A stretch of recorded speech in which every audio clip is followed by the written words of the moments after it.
The 1920 season is by far the worst of De Gea's Manchester United career. He has made a number of mistakes that have not only cost United goals, but points as well. Having said that, he has made several saves that only a few keepers in the world can make, and has been given public backing by Solskjaer. This, however, will not reduce the amount of pressure on him going into next season. I don't think United will buy a keeper or make Henderson the number one for next season, but the 2021 season is definitely last chance saloon for De Gea. Weighing up the mistakes he has made against the world-class saves he continues to make, I think 6 out of 10 is a fair score for his season's work. Wan-Bissaka has been one of United's most consistent performers. His defending is unquestionable, especially one-on-ones, but as the season's progressed, his lack of attacking cutting edge has stood out, and is fast becoming a standout weakness in his game. Too many square balls in field when in the attacking third has been a recurring theme. When the opposition is happy for you to have the ball in space, you know you're in trouble. If Wan-Bissaka is going to retain his position in the team, he has to improve his attacking game dramatically, or this weakness is going to overshadow his defensive prowess. Despite his lack of attacking cutting edge, I feel his desire, determination, and wholehearted displays are worthy of a 7 out of 10, but his United career could unravel quickly if he does not make the required improvements.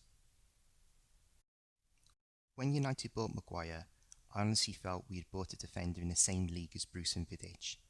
Based on his first season, he is clearly nowhere near that league, but that doesn't make him a bad defender. He's the first outfield player to start every Premier League game since Gary Pallister in the 1994-95 season. At times he has been a rock, but he has also looked shaky. A clear weakness that has emerged during Project Restart is that when you press him, he can give the ball away. This is worrying because he is the best footballing defender United have. If United are going to persist with this new style of playing from the back, he and the rest of the back four need to improve technically. Otherwise, teams are just going to swamp them with a high press, which will cost United goals and points. However, Slabhead has led the team well and has put some big performances in. So much so, I feel his season's work deserves a 7 out of 10, but this comes with a must do better. He is United's captain and needs to step up more. For the most part, Lindelof's United career has been distinctly average at best, and for me, he has been a symbol of the mediocre standards United have been dragged down to post Sir Alex. However, to my surprise, he became the rock in the centre of United's defence. If it wasn't for his performances at home to Southampton and West Ham, United could well have lost those games. So he has played a big role in United getting into the top four, especially when the influence of Fernandes started to dissipate. His marking and defending in the box has been faultless for the last few games of the season, and even showed a turn of pace against Vardy in the last game of the season. For me, he outperformed Maguire during Project Restart and held the defence together. For that, he gets a solid 7 out of 10. The winner of last year's Sir Matt Busby Player of the Year award, I can't help but feel completely underwhelmed whenever I see Shaw play. His defending has improved a lot, but his attacking play, the type of play that demanded 30 million for his services, is non-existent. Without doubt, his frame has changed considerably, putting on bulk, which has completely neutralised the pace and dynamism that made him once the world's most expensive teenager. The amount of times I've seen him one-on-one in the attacking third, with grass in behind, thinking, go on, smoke him, to only check in field to play square balls is ridiculous. His attacking play, up against Robertson and Chilwell, pales into comparison. He has been chicken winging it in the middle lane for too long, and needs to get back to the explosive pace that he demonstrated at Southampton and his early days at United. For me, another player who was at the last chance saloon stage, 6 out of 10. Williams' breakthrough came out of necessity due to the poor early form and lack of fitness of Shaw. He took his chance with some determined and brave performances that stood out in a poorly performing team. A very good defender, especially in one-on-ones, he has earned the appearances he has made. However, with the footballing level of the team rising and the style of play changing, Williams' lack of quality on the ball is starting to reveal itself as a weakness, similar to Wan-Bissaka. If he doesn't improve his attacking play, he will go the same way as Higginbottom, Bardsley, Cathcart and Borthwick Jackson as fullbacks that threaten to hang around at Old Trafford, but in the end just not good enough. But I do give him a solid 6 out of 10 for a promising debut season. If the season had ended at the usual time, This season would have gone down by far as Pogba's worst for United, and speculation of him leaving would be rife. However, the lockdown allowed him to get fit and save face. Without doubt, his creative and improvised style has his benefits. He is the main supply line to Fernandes in the final third, who struggles to get on the ball high up the pitch when Pogba isn't playing. However, since Southampton showed the way against United with their high press, Pogba has shown a vulnerability to getting dispossessed when he is pressed, especially when he is facing his own goal. Alongside this, he is not as strong as he needs to be without the ball. Both him and Matic have shown a lack of pitch coverage in getting to the opposition to get the ball back. As a result, United have lost out in the possession stats to Southampton and West Ham at Old Trafford. Pogba needs to work harder without the ball for the team to benefit fully from his work with the ball. At the moment, he is giving with one hand and taking from the other, just about breaking even most games. But you cannot deny some of the quality he has produced since Project Restart commenced and the understanding he has built up with Fernandes. 7 out of 10. Up until lockdown, Matic's reputation at United had fallen to an all-time low, losing his place in the team to Fred and earning the nickname Static Matic due to taking too many touches on the ball, slowing United's play down. However, a good performance against Bournemouth got United fans shouting from the rooftops, Matic is back. My appraisal, no chance. The hot summer weather slowed the pace of the games down, which suited an ageing and slowing Matic down to the ground. As Project Restart progressed and the weather started to cool and fitness levels rose, Static Matic returned. Taking too many touches on the ball, he was getting his pocket picked and committing fouls to make up for it. Fred and McTominay must be patient. I will guarantee Matic will again get found out sooner or later, and one of the said two will get his place. He seems a good guy, but he showed signs he was past it during the 18-19 season. Maybe he has a place in the squad for his experience, but his role on the pitch should go back to being a limited one. 5 out of 10. Fred has to be the unluckiest player at United at the moment. Garth Crooks picked Maguire in his Premier League Team of the Year, citing he carried United until Fernandes burst onto the scene. I completely disagree. Fred carried United through most of the season when the team were producing the worst football I have seen from United since Sir Alex Ferguson retired. If it wasn't for Fred, United would have been so far adrift they would have struggled to make the top 6, even with Fernandes from January. His effectiveness without the ball in shutting the opposition down and getting the ball back has been exceptional. Alongside this, his passing and vision has also been up there. He has proven himself to be the complete midfield player and showed why Guardiola wanted him at City. So it's beyond me how Ollie can pick Matic over Fred, but if he sticks in there, Matic's place will be up for grabs sooner rather than later. But up until he was dropped, he was up there for United's Player of the Year. 8 out of 10. When McTominay first broke through at United, I could only describe him as a dog. He can run and bark, but not much else. But the more he plays, the full array of this young player's talent is emerging. Technically, he is very solid. He has a decent range of passing and has shown the potential to score goals, with his crowning moment being his goal against Manchester City. However, since the return of Pogba and Matic being given the shirt back, McTominay's opportunities have been reduced to scraps. This is going to be a big problem for him next season. But this season, he's definitely stepped up a level, and that's all you can ask of a young player. Continuous improvement. 7 out of 10. In my time of watching football, I have never seen a single player elevate a team as much as Fernandes has United, and on top of this, he has taken over from Solskjaer as Manchester United manager, orchestrating both verbally and technically on the pitch. If United had not signed Fernandes, United certainly would have finished outside the top 6 and could have finished as low as 10th. Despite Fernandes' technical brilliance and eyes in the back of the head vision, it's his leadership that I feel has made the biggest impact. He is constantly pointing, orchestrating and demanding of the players around him. He has created a synergy in the team, like adding the missing connection to a circuit. Goals and assists come relatively easily to the Portuguese maestro. However, some chinks in the armour have appeared. Firstly, he dives, no two ways about it. If he played for Liverpool, we would be saying he's a cheat. It won't be long before pundits and referees start to pick up on this. Secondly, he likes an argument and is easily triggered. Against West Ham, he could have easily been sent off for pushing his head towards a West Ham player. Against Leicester, he spent a good couple of minutes arguing with the linesman and referee over a good tackle from Justin.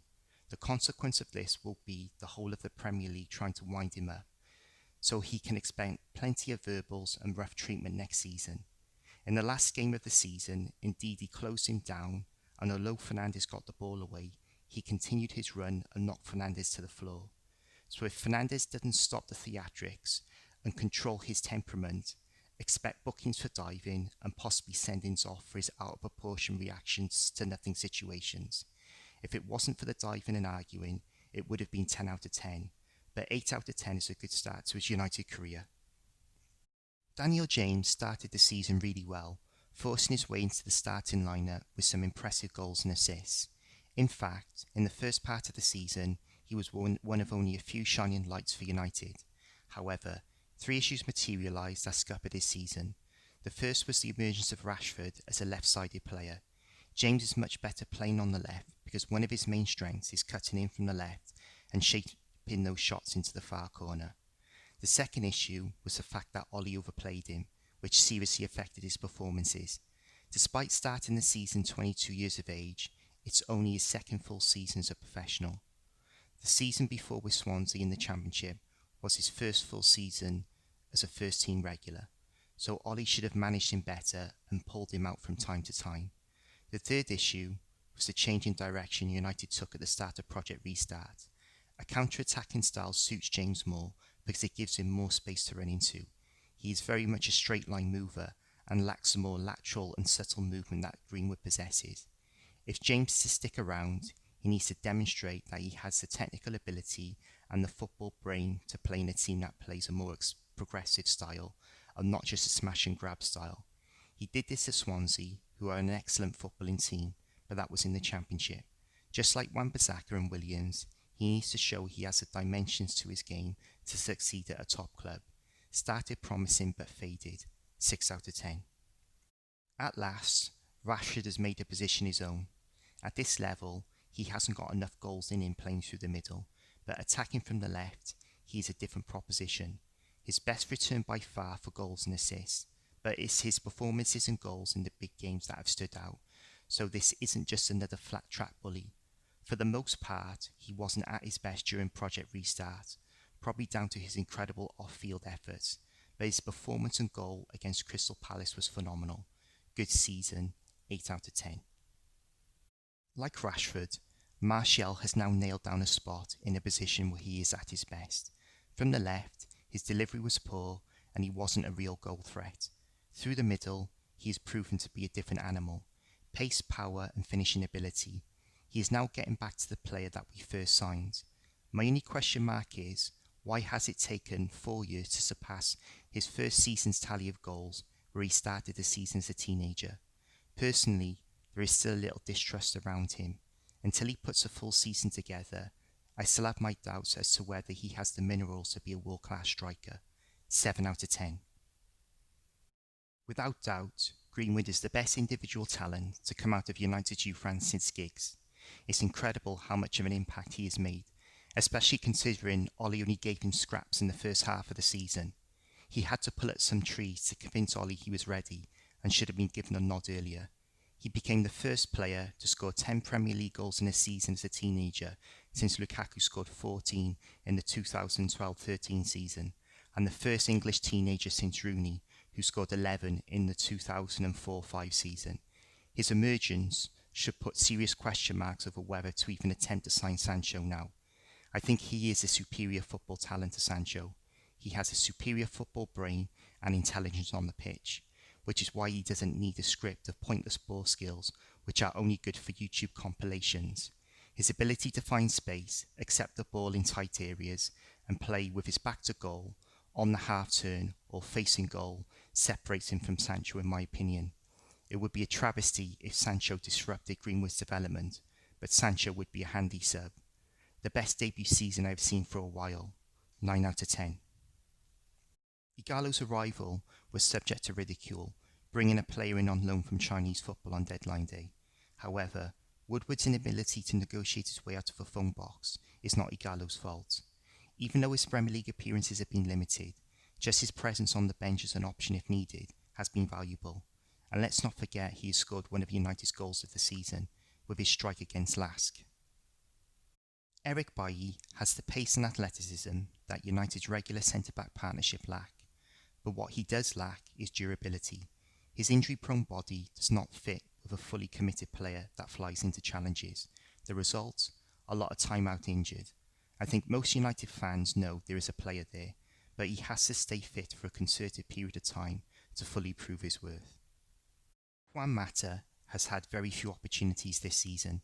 He hasn't got the legs to play out wide anymore, but could have been used more in the 10 position to give Fernandes a rest.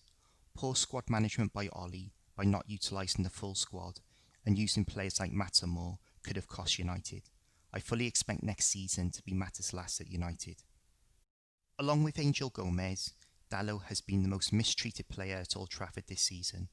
When you see Dalot play, if you see anything other than a player who oozes class, you don't know football.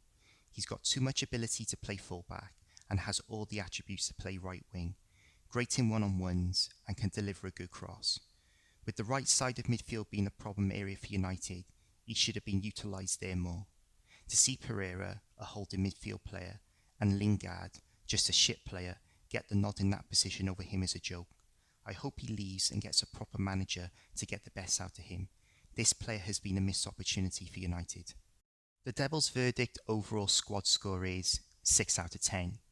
£200 million spent, same point as last season. The fact that has gained 3 places is reflective of the pack coming to us than United moving forward. It's the second lowest points total post Sir Alex, and before United signed Fernandes, the football played under Solskjaer is by far the worst I have seen in nearly 30 years as a United fan. And like I said in Bruno's section, if we hadn't signed him, we wouldn't have even have made the top 6. Based on that, is Champions League football just a smokescreen?